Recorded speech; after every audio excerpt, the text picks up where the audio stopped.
먼저 말씀 한 구절 보고 시작하도록 하겠습니다. 계시록 13장입니다. 1절하고 11절만 같이 보도록 하겠습니다. 계시록 13장 1절 다 같이 읽도록 하겠습니다. 내가 보니 바다에서 한 짐승이 나오는데 뿔이 10이요 머리가 7이라. 그 뿔에는 10면류관이 있고 그 머리에는 참남된 이름들이 있더라. 11절 내가 보매 또 다른 짐승이 땅에서 올라오니 새같이 두 뿔이 있고 용처럼 말하더라. 예. 두 구절을 이렇게 봤는데요. 이 주제는 이렇게 설교 시간에 다루기 좀 꺼려하는 그런 주제이기도 합니다. 그렇지만 우리가 지금 살고 있는 이 시대가 밀접한 관계가 있기 때문에 또 안 할 수가 없는 그런 부분이 좀 있더라고요. 그래서 예전에 제가 계시록 한번 하다가 너무나 어려워서 그만뒀습니다. 그러다가 그 다음에 이제 중간중간에 조금 이렇게 많이 또 이렇게 접하기도 하고 정리하기도 하고 그렇게 했습니다. 그러니까 중간중간에 시대별로 한번 정리해 보기도 하고 또 말씀을 가지고 또 이렇게 또 정리도 하고 짜집기도 하고 또 이렇게 분해해 보기도 하고 한 그런 부분이 있는데 중간에 보니까 오늘 주제를 잡다고 보니까 챗GPT를 또 권해가지고 한번 이렇게 해봤어요.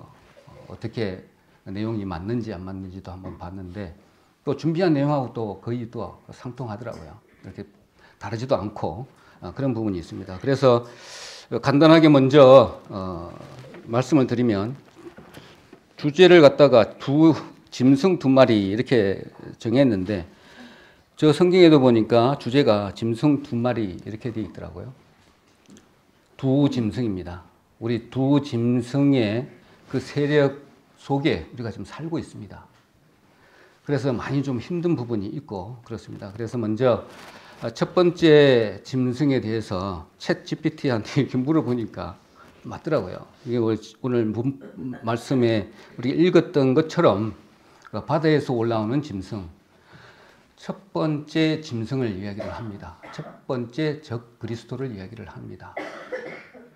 그 다음에 두 번째로 짐승은 11절에 땅에서 올라오는 짐승입니다. 근데 좀 순하게 생겼죠.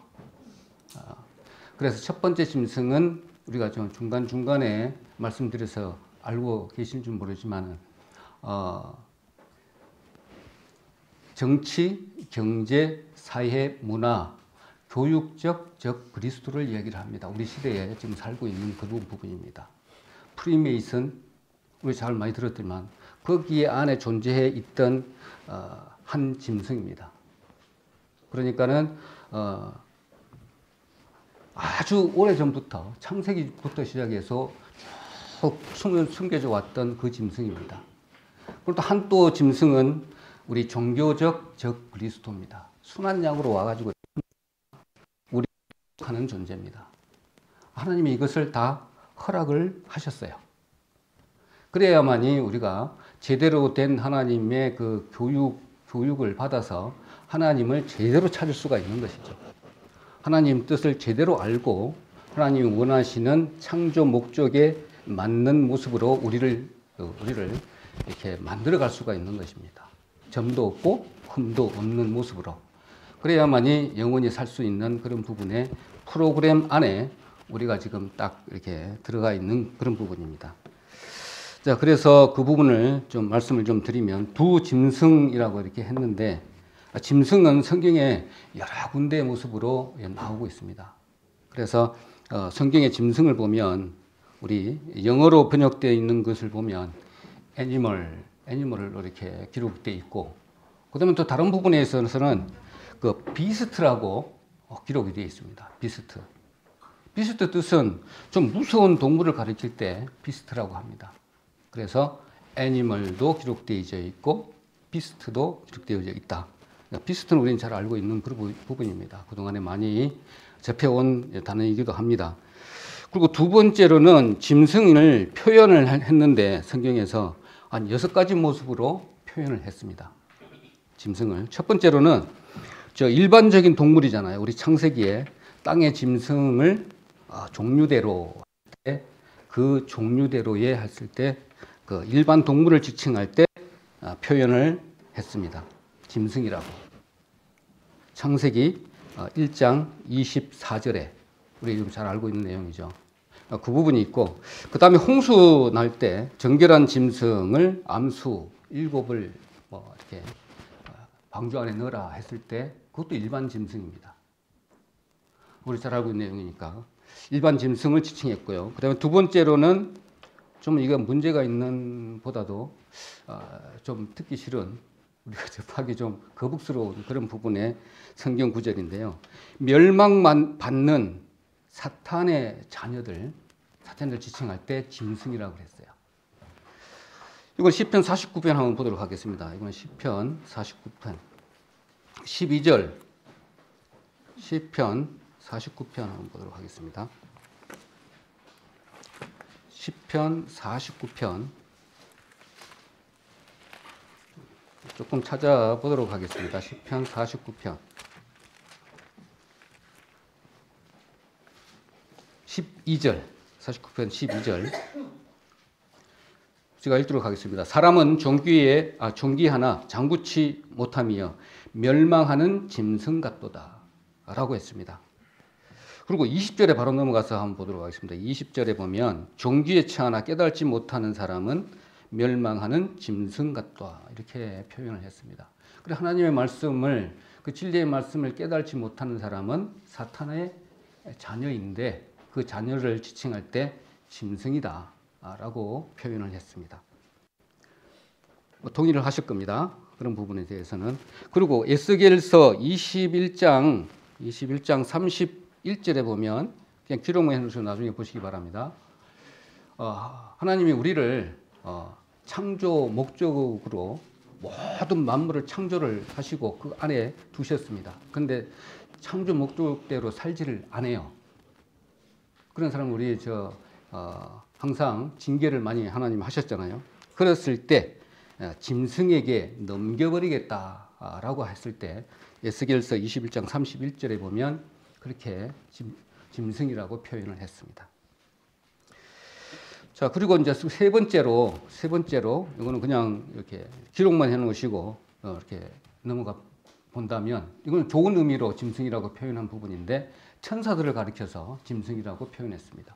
네 생물, 뭐 사자 얼굴, 독수리 얼굴, 소 얼굴, 한 면은 또 사람의 얼굴 이렇게 표현할 때 생물을 지칭할 때 짐승이라고 했습니다. 스랍천사, 그 다음에 그룹천사를 이용할 때 그렇게 할 때 짐승이라고 표현했습니다.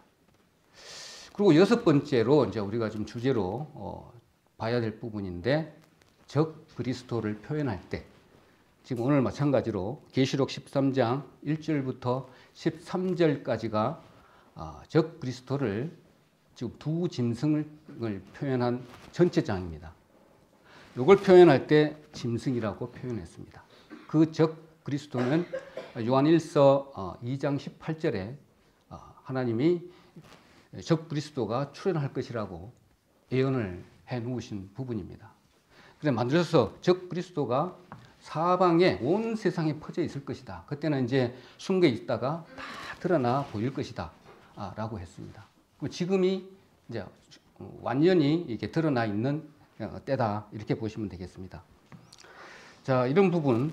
그 다음 한 가지 더 빠진 부분이 있는데, 우리 제국들이 있던 5대 제국. 5대 제국이지만 따지고 보면 6대 제국이죠. 제국 중에 맨 처음에 어디입니까? 애굽 제국이잖아요. 애굽 제국. 그 다음에는 어디입니까? 아수르 제국. 그 다음에 바벨론 제국. 그 다음에 어디죠? 페르시아 제국. 그 다음에 그리스 제국, 로마 제국. 그 다음에가 두 짐승 제국입니다. 두 짐승 제국이 오늘 적 그리스도를 표현하고 있습니다. 그 이전에 로마 제국까지는 6개까지는 지역적이에요. 애굽 제국, 그다음에 어딥니까? 아수르 구역이에요. 그다음에 바벨론, 그다음에 페르시아, 그다음에 그리스, 로마 좀 제일 컸죠. 이거는 지역 한 구역 지역으로 이렇게 제국을 세상을 한번 이렇게 다 해서 지배를 해서 공성전을 치러 가지고 다 빼앗아 가지고 세상을 내 마음대로 주무락하겠다는 그런 제국들입니다. 애굽은 아주 소극적인 제국 방법을 택했잖아요. 종으로 했으니까. 그래서 침략을 한 것도 아니에요. 그냥 와서 제국적인 부분으로 했고, 다른 부분들은 어쩌면 좀 더 전쟁을 통해서 경계를 넘어서 다 지배를 했잖아요. 로마까지. 그렇지만 이제 이후에는 이제는 전 세계를 어마어마한 세력입니다. 그동안에 이 숨어왔잖아요. 쭉 애국부터 시작해가지고 숨겨왔던 그것들이 이제 아주 로마 신화 때부터 로마 그리스 신화 그 숨겨져 있던 모든 사상들이 이제 집약되어져서 두 짐승 여기까지 와서 우리가 지금 이렇게 힘들게 살고 있는 모습입니다. 그렇다 본다면 이제 우리가 여기 살고 있는 일부분, 즉 그리스도 두 마리 짐승 세력에 딱 이렇게 우리가 쌓여져 있습니다. 그래서 이것을 이기려면 하나님이 다 허락하신 부분이니까 답도 주셨지 않겠습니까? 그래서 오늘 주제를 이렇게 본다고 한다면 좀 두 마리 짐승 이거 한 마디 가지고는 좀 부족할 것 같아요. 그래서 이 두 마리 짐승을 이길 수 있는 방법도 제시해 주셨습니다. 자, 그래서 그 부분 우리 말씀을 좀 보도록 하겠습니다. 요한복음 14장 16절 한번 보도록 하겠습니다. 요한복음 14장 16절. 14장 16절. 같이 한번 보도록 하겠습니다. 16절, 요한복음 14장 16절. 시작. 내가 아버지께 구하겠으니 그가 또 다른 보혜사를 너희에게 주사 영원토록 너희와 함께 계시리라 하시리니, 이렇게 기록을 하고 있습니다. 하나님께서 우리 좀 정리를 좀 하고 시간이 좀 이렇게 허락되는 만큼이기 때문에 전체적인 말씀을 하고 세부적인 부분은 거기다 살을 붙여서 이해하시면 되겠습니다. 자, 그래서 하나님께서 이렇게 계획을 하시고 답도 주셨잖아요. 우리는 구원받을 때에 우리 여기 아까 이렇게 14장 16절에 보니까 다른 보혜사 이렇게 기록되어 있잖아요. 우리가 구원받을 때에 하나님 그 성령이 오시는 부분들은 전번에 말씀을 드렸지만 여기 다른 성령입니다. 구원받을 때 성령하고 구원받고 난 이후에 성령 우리 하나님께서 옆에서 계속 지켜주시는 부분하고 좀 분리를 시켜야 됩니다.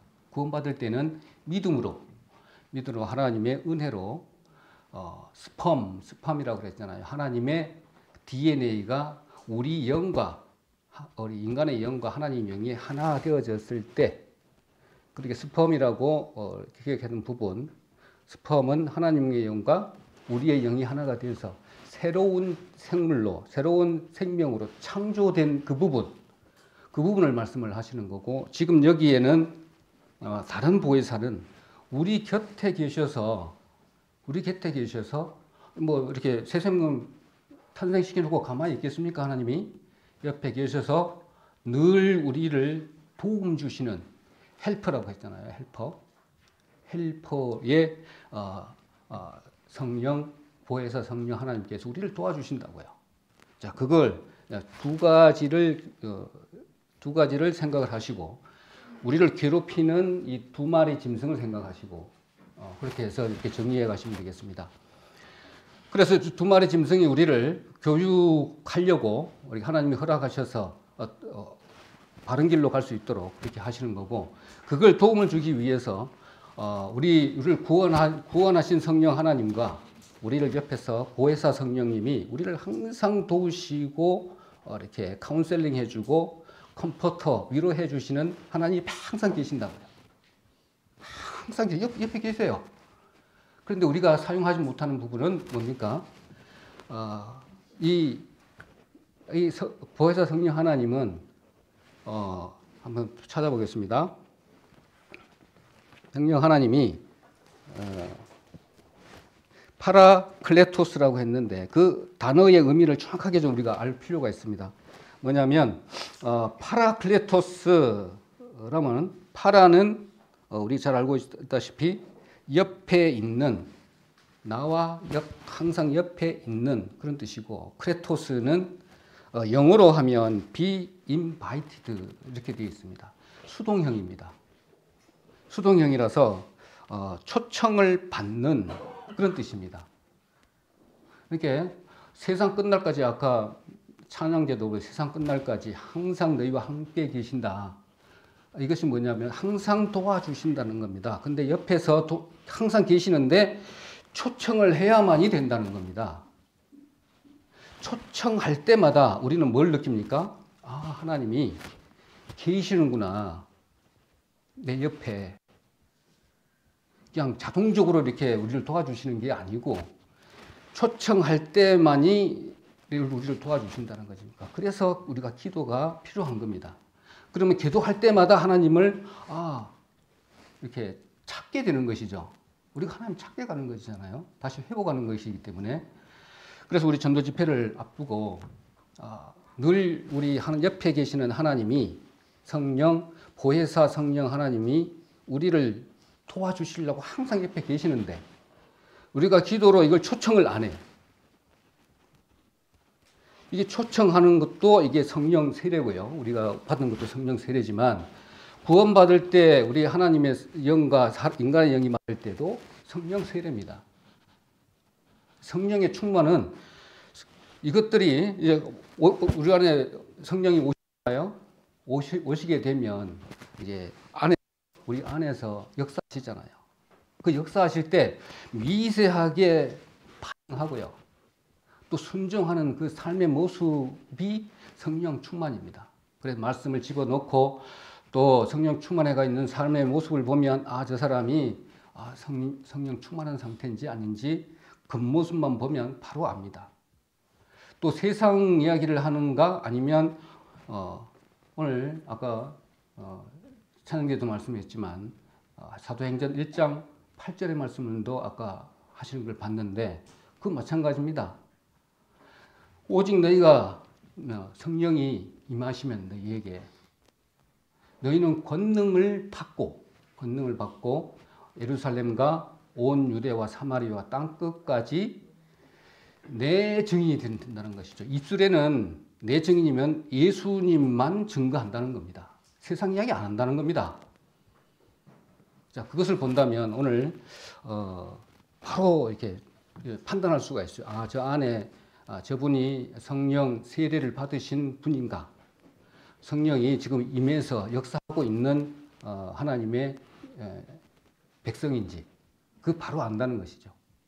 자, 그런 의미도 좀 이렇게 염두에 주시고 보시면 되겠습니다.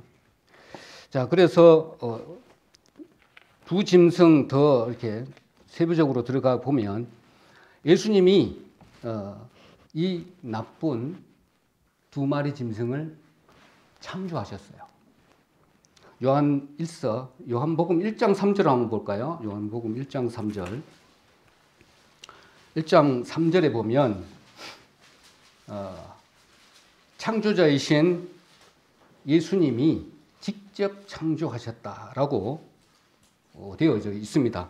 만물이죠, 만물. 만물이 그로 말미암아 지은 바 되었으니 이는 지은 것이 하나라도 그가 없이는 된 것이 없느니라. 이렇게 해서 만물입니다, 만물. 나쁜 이도 좋은 이도 그다음에 세상에 보이는 것도 보이지 않는 것도 만물을 다 주님께서 허락하신 겁니다. 주님께서 만드셨다는 것입니까? 그럼 누구를 위해서 만드셨을까요? 골로새서 1장 16절 한번 보도록 하겠습니다. 골로새서 1장 16절. 누구를 위해서 그것을 만들었을까요? 골로새서 1장 16절에 보면 골로새서 1장 16절 그 한번 보도록 하겠습니다. 만물이 그에게 창조되되 하늘과 땅에서 보이는 것들과 보이지 않는 것들과 혹은 보좌들이나 주관들이나 정사들이나 권세들이나 만물이 다 그로 말미암고 그를 위하여 창조되었고 그가 누굽니까? 그가 주님입니다. 주님이 이게 당신을 위해서 만드셨어요. 실제는. 근데 궁극적인 목적은 나중에 또 나오죠. 자, 그 만드셨고, 그 다음에 그 목적은 삼위 하나님이 영광 받으시기 위해서 창조하셨다는 걸 우리는 잘 알고 계시는 부분입니다. 그래서 내 영광을 위하여, 내가 찬양받기 위해서 하나님이 모든 만물을 창조하신 겁니다. 그래서 예수님이 따지고 보면 사탄도 만드셨다는 겁니다. 자, 그 사탄도 창조하셨는데, 그 창세기 우리 3장 한번 보겠습니다. 창세기 3장 1절 한번 보면 뱀 이야기가 나오죠. 자, 여호와 하나님의 지으신 들짐승 중에 뱀이 가장 강교하더라. 뱀이 여자에게 물어 가로되 하나님이 참으로 너희들어 동산나무 모든 나무의 실과를 먹지 말라 하시더냐 이라 할 때 우리 뱀 하면 사단인 거 우리 잘 알고 있습니다. 그래서 사단도 예수님이 창조하셨다라는 겁니다. 그래서 파괴자도 만드셨고 그 다음에 진멸하는 자도 만드셨다라고 이사야 54장 16절에도 기록하고 있습니다. 그리고 우리 잘 알고 계시는 어둠도 만드셨고 환란도 만드셨다고 기록하고 있습니다. 우리 잘 알고 계속 말씀 중에 나왔던 말씀입니다. 그것도 이사야 45장 7절에 말씀했고 그래서 45장 18절은 한번 보도록 하겠습니다. 이사야 45장은 한번 보도록 하겠습니다. 같이.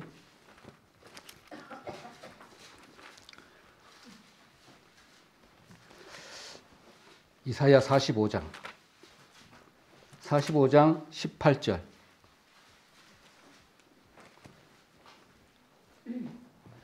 18절 시작. 여호와는 하늘을 창조하신 하나님이시며 땅도 조성하시고 경곡케 하시되 헛되이 창조치 아니하시고 사람으로 거하게 지으신 자신이라.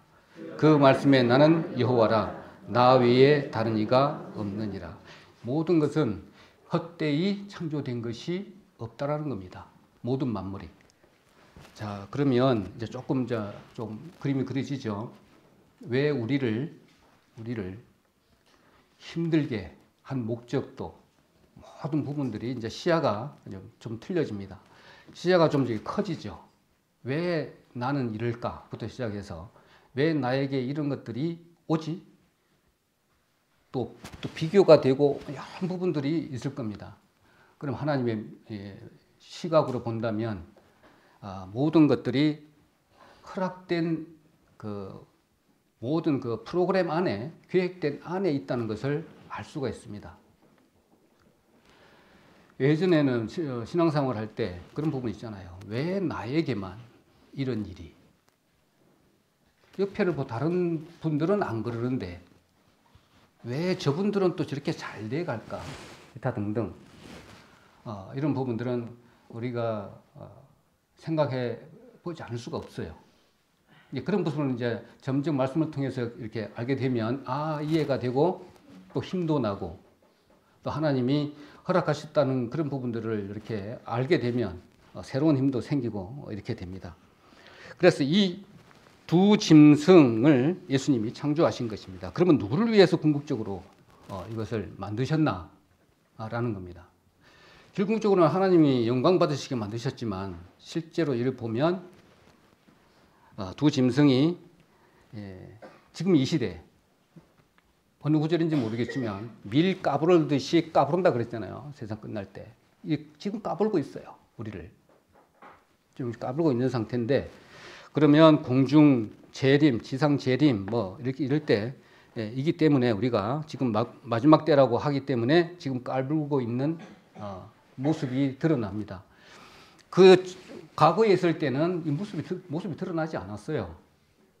그런데 이제 점점 교회 시대, 그 다음에 우리 말세라고 하는 이 시대에 특히나 제일 가까이 오는 상고 시대라고 그러면 이제 예수님이 지금 이때죠. 재림이 가까운 이때, 기쁜 소식이 있기 전, 예수님이 재림해가 오시면 우리가 제일 기쁜 날이잖아요. 그래서 있기 전에 그 상고를 알리기 위해서, 너희들 지금 고생하고 이렇게 힘든 가운데 있는데 이제 상고가 이렇게 생길 텐데, 이 두 짐승을 준 이유는 이제 상고가 지금 오고 있으니까 표지판으로 주신 거라고요. 표지판. 이제 얼마 안 남았다. 이제 예수님이 탄생해가지고 재림 올 날이 얼마 안 됐다. 기쁜 소식이 있기 전에 경고로도 주신 것이지만 우리 표지판으로 주신 거라고요. 그러면은 우리가 준비해야 될 거, 맞아, 재림도 준비해야 되죠. 복음을 최고 중요한 거는 이게 입을 벌려서 하나님의 말씀을 전해야 되는 것이 가장 중요한 겁니다. 그래서 하나님께서 이 상고를 주시기 위해서, 상고를 일으킨 목적을 달성하기 위해서 이 두 짐승을 허락하셨다고요. 두 짐승이 활발하게 일으켜지면서 힘들게 이렇게 하고 있다라면 영적으로 눈을 봤을 때 이제는 상고를 주시는 거 보니까 이제 재림이 얼마 남지 않았구나. 이 표지판으로 주신 거라고요. 경고등으로, 우리 도로 표지판에 있는 것처럼 경고등도 올리잖아요. 그 다음 표지판도 있잖아요. 이런 것처럼 주신 것이다 라는 겁니다. 그 목적이라는 것이죠. 요한복음 16장 21절에 한번 보도록 하겠습니다. 요한복음 16장 21절에 보면 해산의 고통, 상고에 대해서 자세히 말씀하고 있는데, 우리가 범죄하고 난 이후에 여자가 잉태하는 고통을 준 것처럼 똑같습니다. 16장 21절에 한번 보도록 하겠습니다. 여자가 해산하게 되면 그때에 이르렀으므로 근심하나 아이를 낳으면 세상에 사람 난 기쁨을 인하여 그 고통을 다시 기억지 아니하느니라. 이렇게 기록합니다. 우리 삶의 집중적인 모습도 되지만 영적인 부분으로도 똑같습니다. 그래서 애가 태어나기 전에는 그렇게 고통을 당하지만 그 이후에 낳고 나면 그 고통도 다 잊고 기쁜 소식으로 오는 것이죠. 그와 마찬가지입니다. 그래서 예수님의 재림이 가까웠다는 것을 알려주기 위해서 이 기쁜 소식이 있기 전에 이 상고를 허락하시는데, 그 표지판을 알게 하기 위해서 이 두 짐승을 허락하셨다고. 그러면 우리 성도들은 어떻겠습니까? 정말 살기 힘드네. 왜 이럴까 세상이. 이럴 때 딱 영적으로 보게 되면 이제는 얼마 안 남았구나. 이런 사인으로 주셨다고요. 표적으로. 그러니까 표지판으로. 이렇게 생각하시면 되겠습니다. 그래서 이렇게 정리하고 요약을 하게 된다면 하나님의 자녀, 우리 구원받은 하나님의 자녀를 위해서 사인으로 세상의 힘든 부분들을, 상고의 그 고통을 느낄 때 기쁨이 얼마 남지 않았다, 희망을 주시기 위해서 두 짐승을 허락하셨다라는 겁니다. 그래서 두 짐승, 우리가 계속 어렸을 때부터 겪어왔던 그런 부분, 열심히 공부하지 않으면 안 되고, 열심히 일을 하지 않으면 안 되고, 열심히 했는데도 돈은 벌리지도 않고, 열심히 뭔가를 하려고 그러는데 해방을 놓고, 믿음을 제대로 하려고 그러는데 나쁜 거짓 정보들이 들어와서 해방을 하고, 전쟁이 일어나고, 기근이 오고, 이런 부분들이 다 적 그리스도의 그들만의 어떤 사상들로 가기 때문에 그렇습니다. 이 세상에 다 있다는 것입니다. 지금도 마찬가지죠. 불법이 성행하는 그런 부분들도. 그래서 우리 성도님들은 불법에 성하는 그런 모습을 보게 되면 영적으로 봐야 됩니다. 하나님이 허락하신 거라니까요. 예수님께서. 내가 이때게 되면 불법에 성할 것이고, 그 다음에 적 그리스도가 출현해가지고 이제 만연할 것인데, 이것을 우리가 없앨 수 있을까? 반문하게 되면 우리가 어떻게 대답을 할까요? 대답할 수 없잖아요. 하나님이 허락하신 것이. 그럼 우리가 우리의 액션이나 이런 부분을 어떻게 해야 되는지 우리가 잘 알고 있을 것입니다. 우리는 오직 예수님만 절해야 됩니다. 예루살렘과 온 유대와 사마리아와 땅끝까지 이르러 내 증인이 되는 것이 하나님께서 주신 우리의 사명입니다. 그래서 우리가 해야 될 것들 우리 한번 보도록 하겠습니다. 왜 우리가 그런 부분들을 챙겨야 되는가 하면 이거 보자. 어디다 적어놨나? 자, 먼저 보도록 하겠습니다. 아까 14장 16절에 봤죠. 그럼 이것들을 이길 수 있는 방법입니다. 아까 헬파 이야기 하다가 뒤로 넘어갔는데 보혜사 성령입니다. 보혜사 성령. 자, 먼저 14장 17절 한번 보도록 하겠습니다. 보혜사 성령님의 하시는 일을 지금 보고자 하는 겁니다. 16장, 요한복음 14장 17절. 조금만 넘기면 되죠. 다 펴셨습니까? 자, 읽도록 하겠습니다. 저는 진리의 영이라 세상은 능히 저를 받지 못하나니 이는 저를 보지도 못하고 알지도 못함이라. 그러나 너희는 저를 아나니 저는 너희와 함께 거하시며 또 너희 속에 계시겠습니다. 자, 이렇게 세상이 혼란합니다. 저희들도 생활하기도 힘들고요. 그런데 우리 옆에 있는 도움을 주시는 성령 하나님이, 보혜사 성령 하나님이 진리의 영이라는 겁니다. 예수님을 증거하도록 도와주는 영입니다. 이 힘든 상황에서 입에서는 예수님을 증거할 수밖에 없잖아요. 그게 지상 명령입니다. 그래서 진리의 영을 우리에게 주셨고, 그 다음에 두 번째로는 14장 26절 한번 보겠습니다. 26절. 보혜사 곧 아버지께서 내 이름으로 보내실 성령, 그가 너희에게 모든 것을 가르치시고 내가 너희에게 말한 모든 것을 생각나게 하시리라.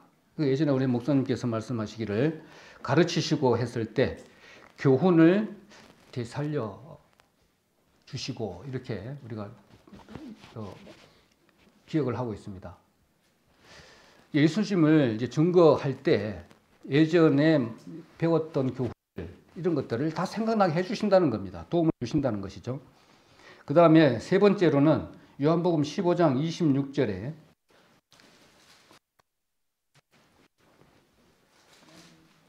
요한복음 15장 26절 한번 보도록 하겠습니다. 내가 아버지께로서 너희에게 보낼 보혜사 곧 아버지께로서 나오시는 진리의 성령이 오실 때에 그가 나를 증거하실 것이요. 보혜사 성령 하나님에게 하시는 일들입니다. 뭐냐 그러면 진리의 영으로 오시고, 우리가 뭐 어떻게 잘나서 그런 것이 아니고요. 보혜사 성령을 받게 되면 이런 것들이 막 이렇게 안에서 끌어오른다니까요. 그 다음에 두 번째는 말씀을 생각나게 해주세요. 지금까지 배웠던 것들을, 교훈들을. 그 다음에 세 번째로는 예수님을 증거할 수 있도록 해주신다는 것입니다. 이거는 우리 구원과 관계가 없는 겁니다. 구원은 아주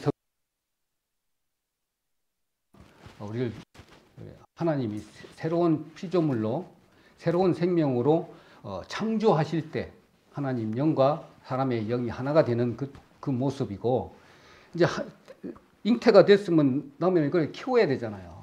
보호해 줘야 되잖아요. 그래서 보혜사 성령님이 옆에서 항상 도와주시는 그 하는 일이 진리의 영이고, 그 다음에 많이 생각나게 하는 부분이고, 예수님을 진극해 하시는 그런 역할을 하신다라는 겁니다. 자, 그리고 성만찬 때 우리 성령이 오시는 부분들을 우리 쭉 많이 알고 있습니다. 목요일 날 저녁에 성만찬 했잖아요. 우리 조금 좀 생각을 해서 그 부분을 조금 이렇게 한번 클로즈업 해보자고요. 목요일 날 저녁에 성만찬이 있었습니다. 요한복음은 전체가 21장인데 성만찬에만 5장을 하려고 했어요. 그 엄청나게 중요하다는 그런 부분이겠죠. 그렇게 본다면 거기에서 말씀하실 때 파라클레토스가 나왔고, 딱 그 이후에 무엇을 도와주겠느냐라고 했을 때 아까 3가지 이야기를 했었고요. 진리의 영, 그 다음에 예수님을 증거하는 그런 부분. 그 다음에 이제 금요일 날 그 하시고 난 다음에 성만찬 있고 난데 금요일 날 예수님이 돌아가셨습니다. 그리고 그 다음에 이제 주일날 부활하셨죠. 그렇죠. 부활하셨잖아요. 그리고 이제 부활하시고 이렇게 40일 동안 이제 예수님께서 이렇게 지상 명령을 했어요. 지상 명령 몇 가지가 있습니다. 일단은 누가복음 24장 한번 보겠습니다. 누가복음 24장. 누가복음 24장 47절. 부활하시고 한 10일째 되는 쯤이죠. 47장. 47절. 누가복음 제일 뒤쪽입니다. 누가복음 24장 47절. 다 함께 읽도록 하겠습니다. 또 그의 이름으로 죄 사함을 얻게 하는 회개가 예루살렘으로부터 시작하여 모든 족속에게 전파될 것이 기록되었으니, 이렇게 기록을 합니다. 이게 첫 번째 지상 사명입니다. 예루살렘으로부터 시작해서 온 족속으로 전하게 하라, 이렇게 했고요. 그 다음에 두 번째는 마가복음입니다. 조금 뒤로 조금만 넘겨서 앞으로 조금만 넘겨서 마가복음 16장 15절. 16장 15절. 그것도 제일 마지막 쪽이죠. 마가복음 16장 15절. 누가복음 바로 옆에 있습니다. 86페이지 정도. 자, 읽도록 하겠습니다. 16장 15절. 또 가라사대 너희는 온 천하에 다니며 만민에게 복음을 전파하라. 이것이 두 번째 지상 사명입니다. 그 다음에 세 번째, 우리가 잘 알고 있는 건 부분이니까 오늘 찬양대에서도 이야기를 했습니다. 왜냐하면 마태복음 28장 19절로 20절. 이건 오늘 나레이션을 한다고 했었는데 좀 뺐는데 그 부분 우리 같이 읽도록 하겠습니다. 마태복음 제일 마지막이죠. 마태복음 제일 마지막 장입니다. 마태복음 제일 마지막 장 28장. 이거 지금 세 번째 지상 명령입니다. 지상 명령. 약 한 30일째, 부활하시고 한 30일째 되는 날이죠. 그 정도. 28장 19절로 20절. 시작. 그러므로 너희는 가서 모든 족속으로 제사를 삼아 아버지와 아들과 성령의 이름으로 세례를 주고 내가 너희에게 분부한 모든 것을 가르쳐 지키게 하라. 볼지에다 내가 세상 끝날까지 너희와 항상 함께 있으리라 하시니라.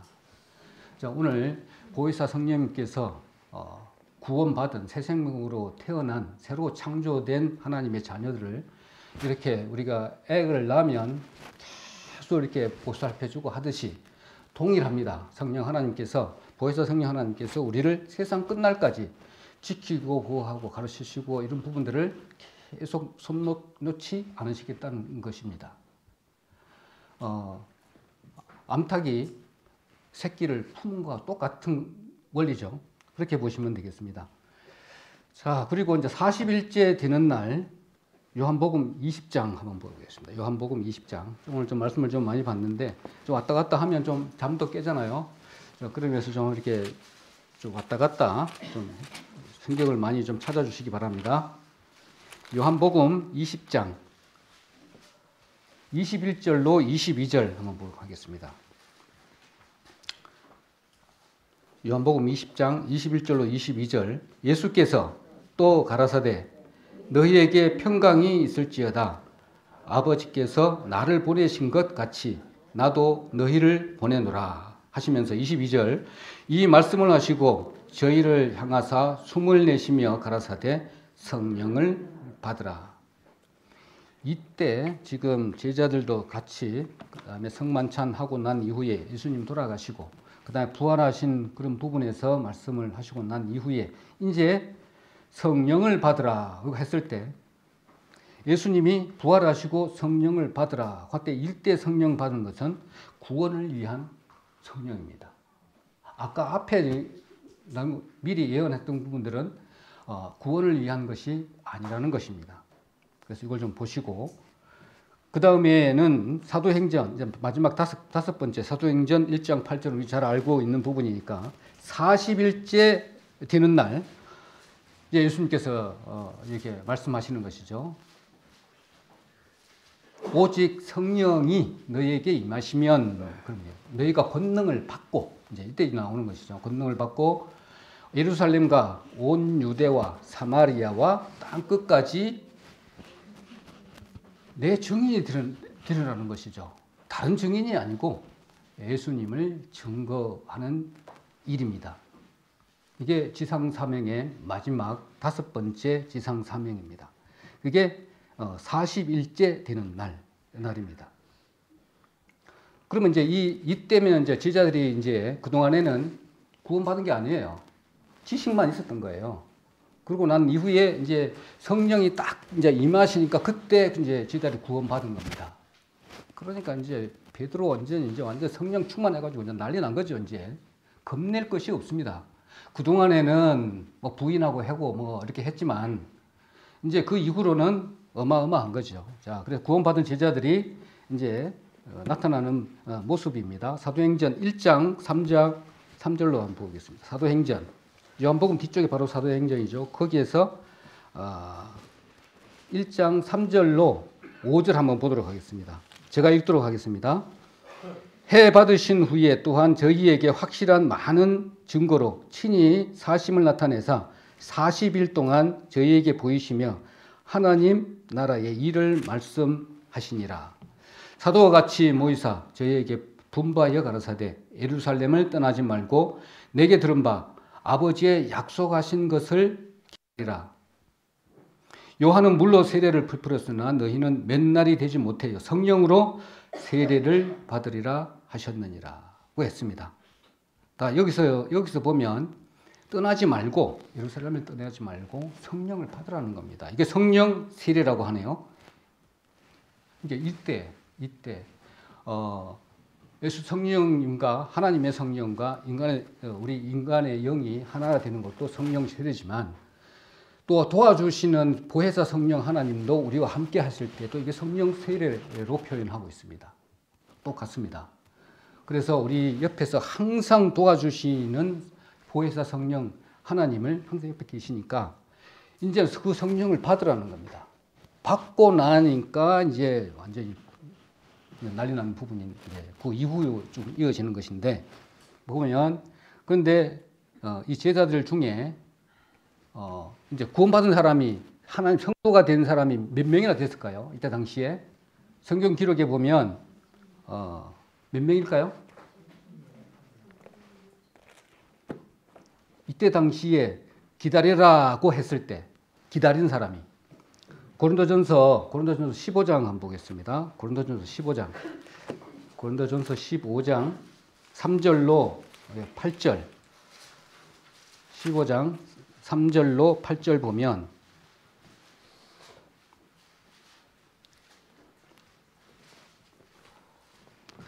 제가 읽도록 하겠습니다. 고린도전서 15장 3절로 본다면 내가 받은 것을 먼저 저희에게 전하였노니 이는 성경대로 그리스도께서 우리 죄를 사하여 죽으시고 저를 위하여 죽으시고 장사한 바 되었다가 성경대로 사흘 만에 다시 살아나사 게바에게 보이시고 후에 12 제자에게와 그 후에 500여 형제에게 일시에 보이셨나니 그 중에 지금까지 태반이 살아있고 어떤 이는 잠들었으며 그 이후에 야고보에게 보이셨으며 그 위에 모든 사도에게와 또 맨 나중에 만삭되지 못하여 난 자 같은 내게도 보이셨느니라. 이렇게 기록하고 있습니다. 여기 보니까 몇 명이죠? 500여 명입니다. 500여 명인데 순종한 사람은 몇 명이나 될까요? 사도행전 아까 앞에 1장 15절 보고 있습니다. 1장 15절 제가 읽도록 하겠습니다. 모인 무리의 수가 한 120명이나 되더라. 그때의 베드로가 그 형제 가운데서 일어서서 가로되 120밖에 안 됩니다. 한 500명 되는데 한 120명. 그리고 나서 성령 세례를 받고 나니까 이제 의기 충만해서 그 나타난 부분이 뭐냐면 그때 예루살렘을 떠나지 말라. 내가 약속한 것을 받기 위해서 기다리라 했잖아요. 5절에. 그러면 너희들이 성령으로 세례를 받으리라 했습니다. 이 약속은 보혜사 목요일 날 그 약속했던 그 말씀입니다. 기다리라 그랬는데 기다리지 않았겠죠. 그래서 성령 세례, 보혜사 성령이 임했을 때가 성령 세례입니다. 그 이후에 막 방언들이 일어났죠. 성령 받은 사람들이 성령 충만하니까 15개 그러니까 디아스포라 유대인들이 15개 지방에서 한쪽으로 다 모였습니다. 오순절을 지키기 위해서. 그러니까 어떻게 돼요? 제자들이 이 말 저 말 하니까 난리 난 거죠. 어떤 사람들은 술에 취한 것 같다라고 얘기를 할 정도로 그렇게 그 나라의 방언이 일어난 겁니다. 그리고 그 이후에 베드로 설교가 그때부터 이제 시작되는 것이죠. 우리도 마찬가지입니다. 구원받을 때에 성령이 우리 안에 임하실 때 얼마나 기뻤습니까? 그것이 이제 이루고 나면 하나님 자녀가 되고 난 이후에는 우리가 계속 보혜사 성령님을 이렇게 수동형이라고 했잖아요. 초청을 해서 나에게 도움을 청해야 됩니다. 내가 이런 일을 하나님을 더 알고 싶은 마음. 이제 전도 집회가 이제 며칠 안 남았으니까 내 이 영혼을 두고 기도하고 있습니다. 예수님을 전하고자 합니다. 라고 했을 때 나는 이제 그 이전에 하나님이 성령 세례를 받아서 내가 구원받은 사람이지만 그 이후에는 계속적으로 보혜사 성령님의 하시는 일이 여러 가지잖아요.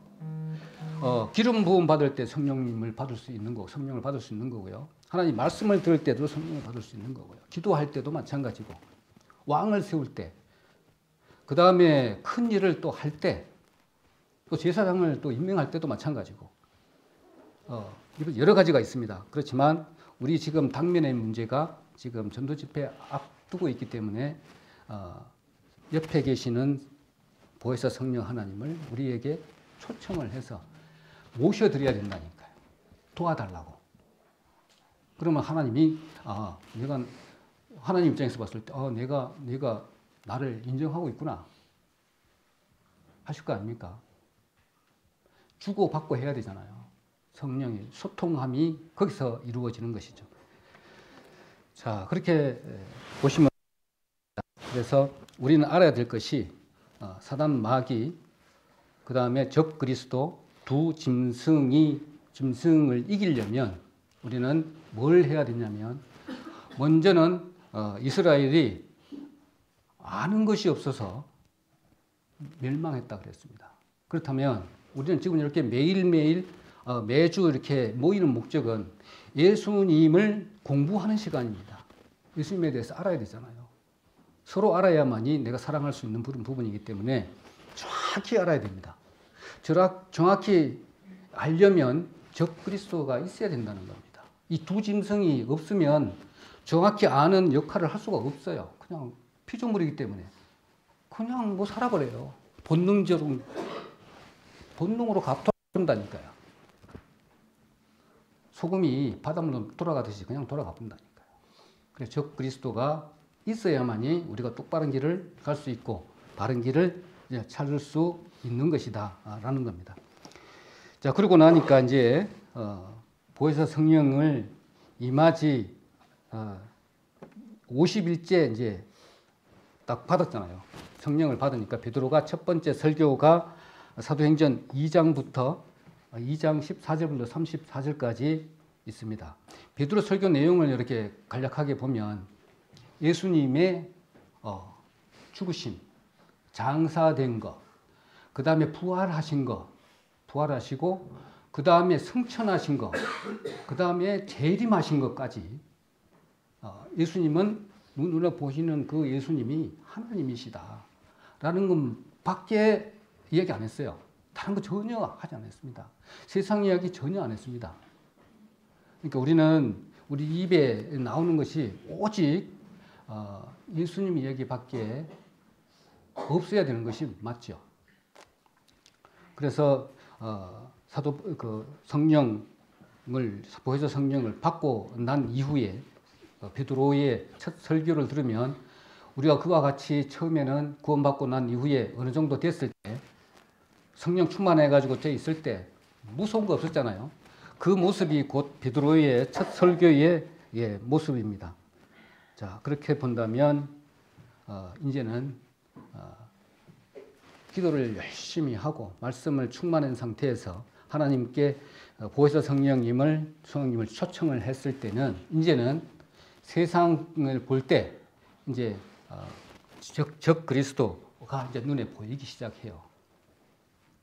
세상에 지금 정치판이 어찌 돌아가면은 적 그리스도가 이런 모습으로 드러나는구나. 내가 힘들어 경제적으로 그러면 적 그리스도의 어느 부분이 신앙적으로 내가 힘드네. 자꾸 다른 복음이 들어오려고 막 옆에서 하네. 그러면 뭐예요? 두 번째 짐승, 부드러운 양의 모습으로 살짝 오는 두 번째 모습, 종교적 적 그리스도입니다. 그게 종교다원주의부터 시작을 해서 카톨릭, WCC, 그 다음에 또 보니까 예수회, 일부 뭐 이렇게 많습니다. 여기 인터넷 들어가 보면 우리 복음주의 교회도 거기에 들어가 있는 분들이 많아요. 우리는 얼마나 다행인지 모릅니다. 우리는 얼마 안 돼요. 기적과 같은 우리 성도들입니다. 그렇게 돼 있고 그 다음에 첫 번째 짐승은 우리 지금까지 막 계속 겪고 있는 정치, 경제, 사회, 문화, 교육적 적 그리스도 이걸 통해서 하나님의 자녀들을 똑바로 가지 못하도록 사지선답 형식으로 비틀어 놓고 가짜로 만들어 놓고 다른 걸 대체하고 그 다음에 위치를 바꿔버리고 이런 행동이 안티 크라이스트라는 겁니다. 적 그리스도라는 것이죠. 그런 시대에 그런 강력한 사회적인 그 권력 안에 우리가 살고 있는 부분이거든요. 그래서 거기에 매몰되지 않고 우리가 하나님이 아까 5개 지상 명령을 우리에게 주셨습니다. 그래서 세상 끝날까지 내 증인의 역할을 이렇게 할 수 있도록 하는 것이 우리의 과제라고 봅니다. 그래서 오늘 이 말씀을 준비한 여러 가지 있지만 제일 중요한 그런 부분은 저도 마찬가지고 그동안에는 생각날 때만 기도하고요. 또 꾸준히 기도를 못 해온 것 같아요. 그래서 성령 충만을 하고 어떨 때 할 때는 기도했다가 어떤 때는 또 못하고 이런 부분이 있습니다. 자, 여러분 한 가지 더 어느 성경 구절은 찾지 못하겠지만 이 생각하는 것도 기도입니다. 생각하는 것도. 그렇기 때문에 오늘 여러 가지로 이제 생각을 해서 이 부분 생각을 해가지고 이 부분 정말로 이 영혼은 하나님 편으로 가야 됩니다. 이 부분은 요즘에 어떻게 살고 있을까요? 한다든지 오늘의 이번에 인도할 영혼은 이 사람입니다. 이런 생각을 쫙 하게 되면 옆에서 항상 옆에 계시는 분이 계시다고 했잖아요. 보혜사 성령님께서 우리를 도와주실 것입니다. 기저귀도 갈아주고 모유도 주고 진자리 마른 자리 갈아서 이렇게 키우듯이 성령 하나님께서도 이렇게 하시는 일들이 구원만이 아니고 위로해 주시고 우리가 관리해 주시고 그 다음에 옆에서 도와주시고 이러한 부분들을 다 성령 하나님께서 주시겠다 하신 것이잖아요. 예수님께서 내가 올라가는 것이 너희들한테 더 낫다고 한 부분이 여기 있습니다. 그래서 내가 올라가면 보혜사 성령을 너희에게 주시겠다고 하는 부분이 여기 있습니다. 그래서 우리는 보혜사 성령 하나님을 절실하게 간절히 구해서 하나님이 원하시는 부분들을 우리가 지상 명령 5가지 있는데 그걸 적절히 활용을 해서 그 결과가 우리 모습으로 나타날 수 있으면 좋겠다라는 의미에서 오늘 이 말씀을 했고요. 두 짐승 이 부분들은 이제 자세하게 이렇게 공부를 이렇게 해보니까 정말 유익한 부분들이 많이 있더라고요. 그래서 그렇게 되니까 좀 정신이 바짝 들어요. 정신이 바짝 드는 그런 부분도 생기고, 그동안에 내가 이렇게 너무 이렇게 처져 있지 않았나. 이런 부분도 반성이 되고, 이런 부분이 좀 있더라고요. 그래서, 자세한 말씀은 못 드렸지만, 이런 부분들은 우리가 다음 시간에 자세한 부분들은 더 말씀드리도록 그렇게 하고, 오늘 전도 집회를 앞두고 난 이후에 우리가 당장 도움을 받아야 될 부분이 무엇인가 조금만 우리가 알고 있으면 좋겠다 싶습니다.